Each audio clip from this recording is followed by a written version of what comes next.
Welcome back, everybody. It's been a few weeks since I've done one of these little videos for my dollar bin digging article, but I figured I should just take a few minutes and sit down and film a little something just to accompany tomorrow's article.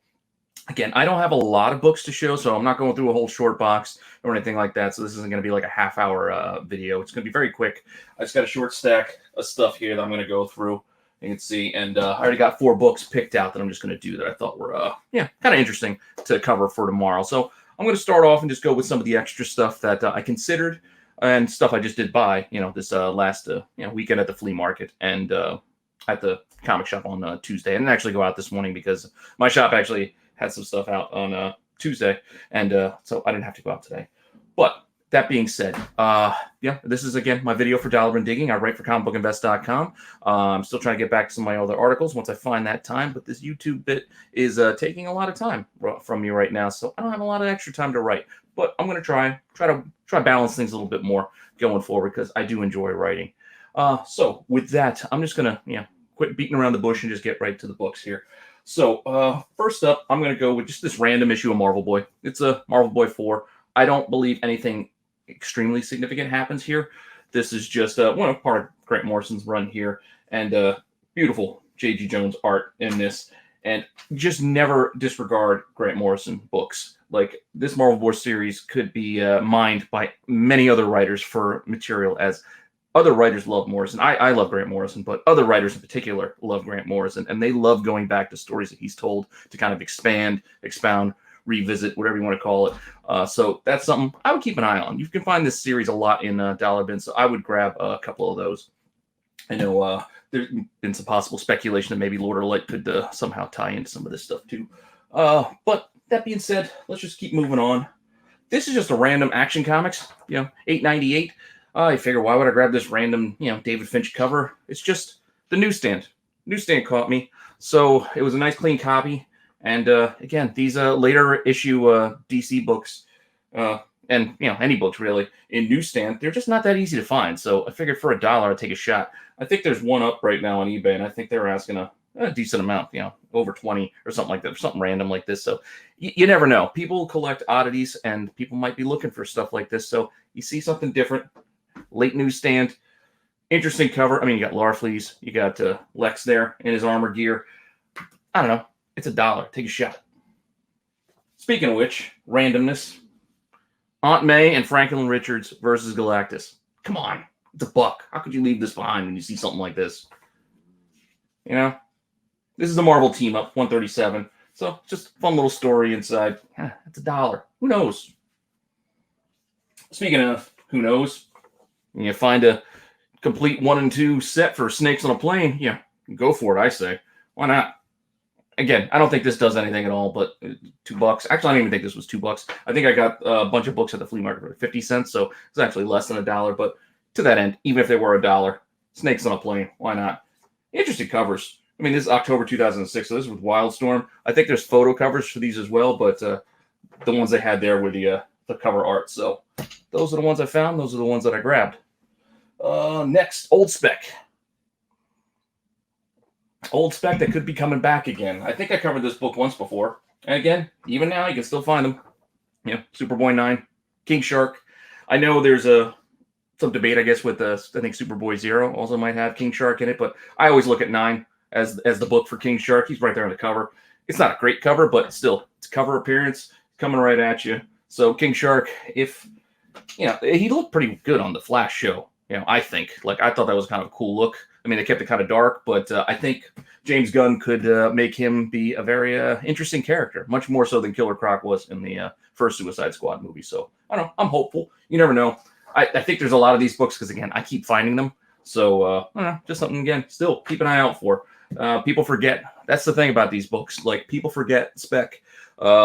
Things get hot, and they're like, oh, I got to go through my dollar books and go look for these books. And then they forget to keep looking for those same things. So, when you see Superboy, I always go, look for 9. Same thing with Venom. I mean, I know current Venom storylines are keeping people interested, but all the spec related to that first Venom movie, it's kind of faded a little bit. Nobody cares about those other symbiotes, but I don't know. You find these Venom Lethal Protectors 4, 5, actually the whole series, and you can get a few bucks for. But I think 5 has a few of the firsts for some of these other Riots and Lash They might have appeared at the tail end of issue 4. I'll have to double check that, but you got all of them around the cover there going out after Spidey and Venom there. So, I don't know. Venom Lethal Protector again, $1. I go grab them. X Factor 23. Another book that, got hot for a little while as people started looking towards this instead of X Factor 24 for first Archangel. And then I think there's some earlier issues where you see him in silhouette and what have you. But 23, I think, is a decent book to grab. It's got this little insert here. See if I can find the panel. You know what? I don't need to find it and show it to you from the book. I'll throw it in later. But X Factor 23, Archangel, another good book to grab if you find it, for $1. Another forgotten. There's another book that got hot for a little bit. Machine Man 2. So you got first Arno Stark. I know as Iron Man 2020 was coming around, this year. In 2020, they released a book. I think there was some people looking for Arno Stark, and this Machine Man heated up for a little bit. I think it's gotten forgotten about for the most part now, but again, I think it's a 4-issue series. Yeah, Machine Man. I would again keep an eye out for these things, and it's got a pretty awesome cover there too. Is that Barry Windsor Smith? I think it is. Not positive. Well, I'll have to double check that. That looks like Barry Windsor Smith's cover, and I might need this coming up soon for maybe Monty. Going now on to Classic X-Men. Yeah, I know this looks like a Sandman cover, but no, this is Classic X-Men 40, and then you got Classic X-Men 39, which is another issue. This one I've always looked for because when I was collecting back in the 90s, I'm again big Jim Lee fan. This book was wanted. Like, people wanted this book because it's early, Jim Lee interiors. He got this backup story in this issue with basically features Storm, and it's Jim Lee pencils. I don't know if it's his first at Marvel, but it's some of his early work. So it's definitely early X-Men for him. So it's a book that some people still look for it. Not as many as they used to, but it's one that's still stuck in my mind even today. And I think it goes back the original. I think the reprint. This one, it tells that story, which is actually the I believe where we get the Best There Isn't What I Do. That shot with him in the sewers fighting these guys. Is it 130? I think it's 130. Not positive. I'm gonna have to double check it. If I'm wrong, I'm wrong. I mean, sometimes, I can be wrong. I'm just shooting off the hip here, not prepping or planning. And my last rando book pickup here is just a Sandman 28. I don't know. I'm trying to slowly just fill out a Sandman run. And anytime I find a Sandman book, just like a Swamp Thing, like the Alan Moore stuff and the Neil Gaiman, I'll just grab them because this is stuff I'm going to want to read. I'm going to want to have. So as I find them for cheap, I just stockpile them. Try to keep track so I don't double buy a lot of things. But if I do, worse things have happened. But yeah, so Sandman 28. Yeah, pretty cool. Figured I'd grab it. And it did. So that's the extra stuff that I got.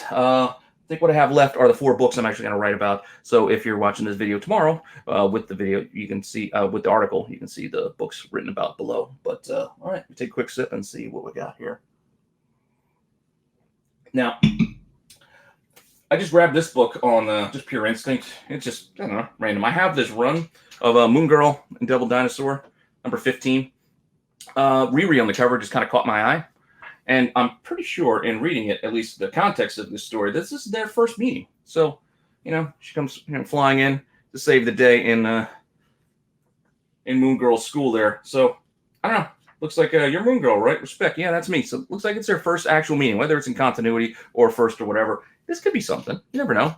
If we see these guys, if she finally gets her animated movie or something like that, or Riri hits on the screen, or they get a Disney Plus show, who knows? This first meeting could draw interest. I'm not saying it's going to be like a mega key or anything like that, but $1 book, it's worth taking a flyer on. And you never know, down the line, this could be something that people find significant in some way. I don't know, maybe make a few bucks. And if not, you have one for yourself if you want such a thing. Another interesting book to go for is Justice League Dark 9. I know everybody goes for Justice League Dark 1, and you got those Swamp Thing 49 and 50 issues, of which is the first appearance of the team. Well, this is, I believe, when this team kind of finalizes together. So 9 has seen a little bit of interest of late because people have spec'd on this book too. So it's just one worth keeping an eye out. New member. So this team is just kind of formulating around here when you finally get to issue 9. So this could be the team we see if we eventually do get that JJ. I think JJ Abrams is now working on it. Justice League Dark something movie series. I don't know, but HBO Max I think is what they're looking at. But whatever it is, this is just a book again. $1. Keep an eye out for it. Can't do wrong there. This cover just grabbed me. It's just a awesome image. You got Blade, Wolverine. Yeah, you could find this out there. Prices vary if you're looking like an online source of how much this will sell for. But again, it's just pretty cool Blade cover with Wolverine's claws going right through his head, and there's that sick grin. I dig it, so I grabbed it. Blade, we'll eventually get that movie, and Mahershala Ali. I'm hopeful. I think he will do well. I think he will do well in the role. So I don't know, just a cool cover. And like I said, I think it's a couple of bucks more, but for $1, go grab it if you find it. And then last but not least, well, maybe least, because this also is nothing that does anything significant either.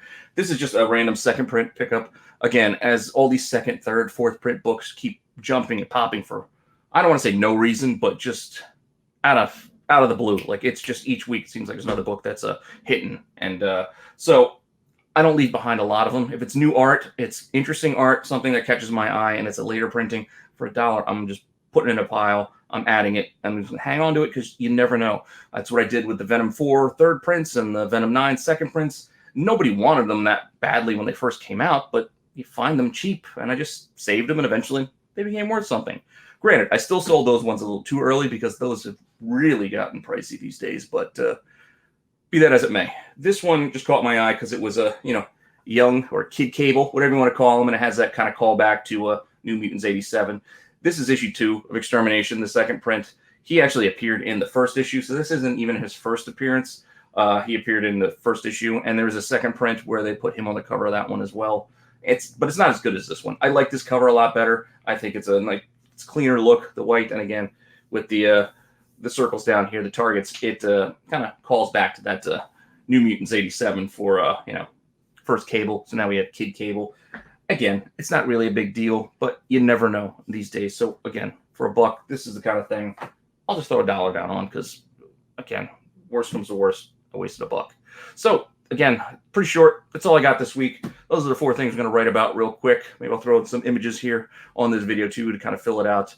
I'm going to try to get back to doing more videos. I've been talking to Ben C about doing a little micro content. We might be doing a little bit more extra stuff on my tiny little channel here, just to kind of pass the time and just have some fun, because that's what comics should be. The comics are fun. Don't have to be so serious. Don't have to be so cutthroat. People don't have to go at each other's throats about everything and fighting over everything. They're comics. It should be fun. At least I have it fun. I don't know about you guys, but I'm having fun. So I'm going to keep doing what I do, and hopefully you guys enjoy it. I'll see you guys soon.